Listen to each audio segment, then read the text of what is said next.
Good afternoon and welcome to Lunchtime News. I'm Madhushka Balasuriya. Let's start off with a look at your headlines. Close to 50 passengers suffer injuries when two trains collided in Potuhara. Patients inconvenienced due to the protest launched at the Castle Street Hospital for Women. Landslide warning issued to several areas in the island in effect once again. Phase 7 of the Indian elections gets underway. Now let's look at those stories in detail. The police says the number of injured following a collision between two trains in Potuhara has risen to 68. Director General of the Kurunegala Teaching Hospital, Dr. Palitha Yapa, said that the condition of 4 of those injured is critical. One of the individuals is receiving treatment in the intensive care unit. A train plying from Vavuniya to Mathura, the number 86 Rajarata Rajani Express train collided with the number 17 Datakirula Intercity Express train plying from Colombo 4 to Palay.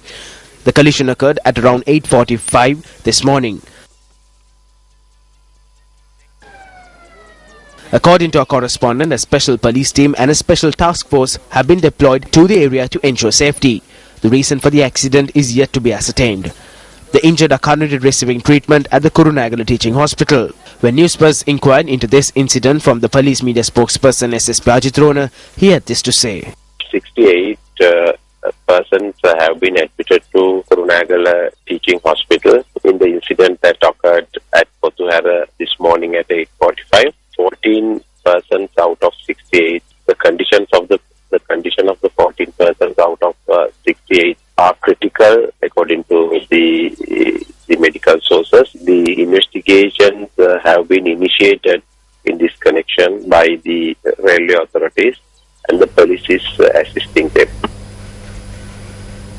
In more local news, a number of patients have been severely inconvenienced due to the strike action carried out by the nursing officials attached to the Castle Street Hospital in Colombo, who have stepped away from their duties.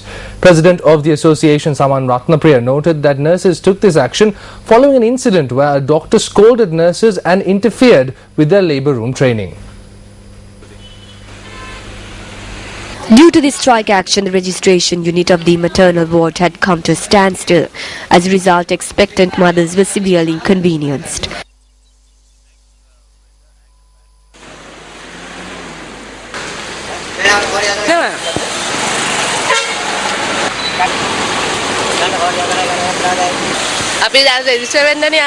We came to register, but they said that they are not registering, and they sent us back.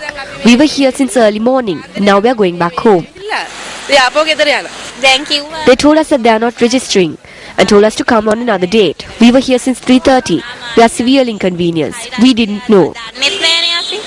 Media spokesman of the Government Doctors Association, Navin Dizoisa, stated that measures have been taken to provide continuous services despite the strike action. Our attempts to contact the officials of the Ministry of Health over this matter proved futile. Now moving into another headline-making story of ours, 15 houses belonging to the Nibulagala District Secretariat in Polonnaruwa were destroyed as a result of strong winds. According to our correspondent, 10 houses that come under the purview of the Bim Pokuna Pradesh Sabha were damaged as a result of strong winds.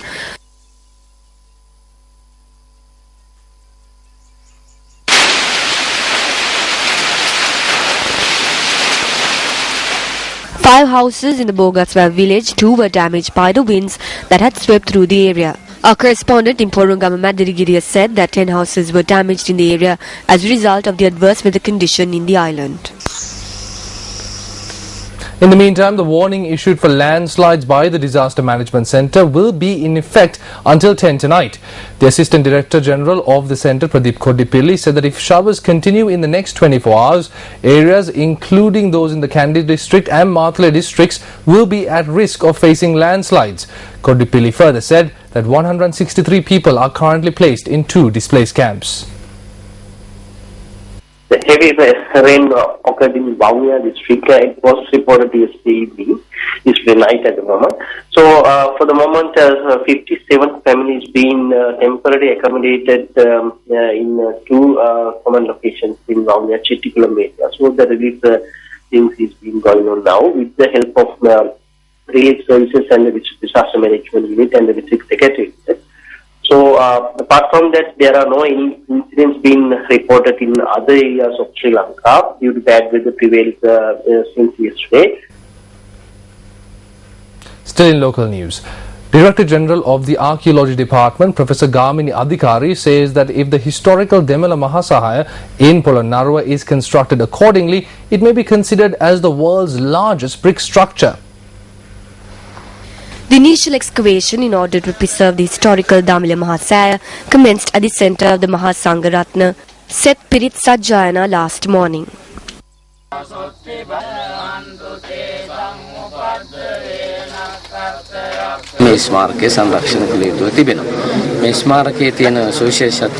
A need has arisen to preserve the architectural site. What is special about this structure is that it can be considered as one of the 6 largest architectural structures in the world, which would include 3 pyramids and 3 stupas from Sri Lanka. But what is special about the Damila Mahasaya is that according to the structure, if it is completely constructed, it has the possibility to be the largest brick structure in the world, surpassing the 3 pyramids in Egypt. There were a number of reasons as to why this idea was unsuccessful to make it such a structure.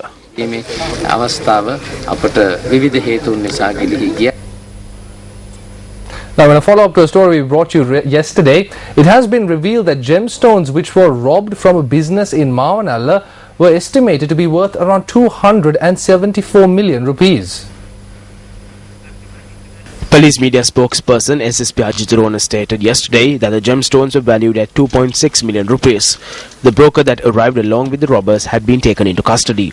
3 thieves who arrived at the hotel that belonged to the owner of the gemstones in a vehicle in guise of purchasing gemstones, stole 9 gemstones and had fled the scene last afternoon.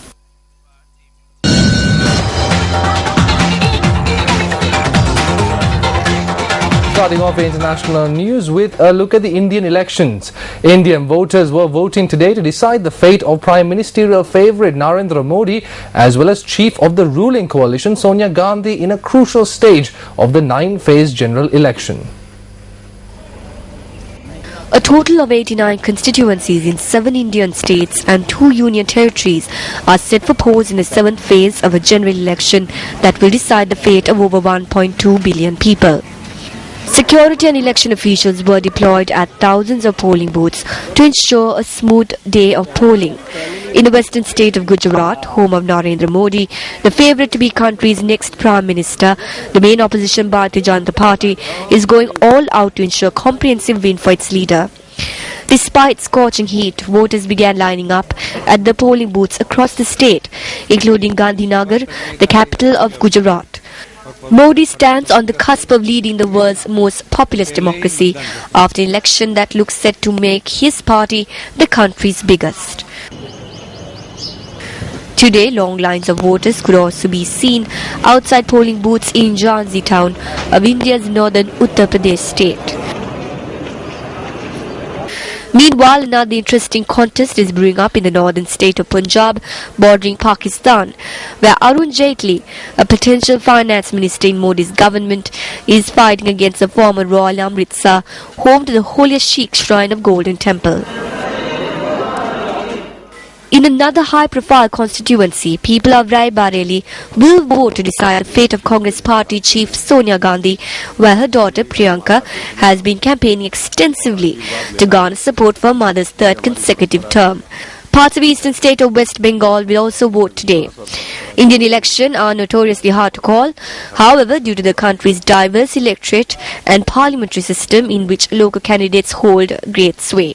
Voting in the world's most populous democracy, where about 815 million people are expected to cast their votes, is phased over several weeks, ending on May 12th.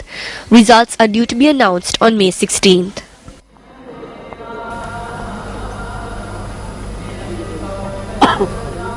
Moving on to the other side of the world, speaking in Nicaragua yesterday, Russian Foreign Minister Sergei Lavrov said that conditions and the situation of the world are very complicated and it is important to, quote, synchronize our watches with our allies and agree on a global and regional agenda. Уважаемый товарищ президент, However, a second practical reason for our meeting is that conditions and the situation of the world are very complicated, and it is important to synchronize our watches with our allies and agree on a global and regional agenda. Our positions are one on the same with regard to international relations, to fix the problems exclusively through the use of political means and by being able to speak to one another through negotiations without excluding anyone and basing it in international law. And with that, we wrap up this edition of Lunchtime News. I'm Madhush Balasuriya. Be sure to join us on Newsfirst throughout the afternoon for our live at 55s. Good day. Hotline 0114 896 896 www.newsfirst.lk. Feedback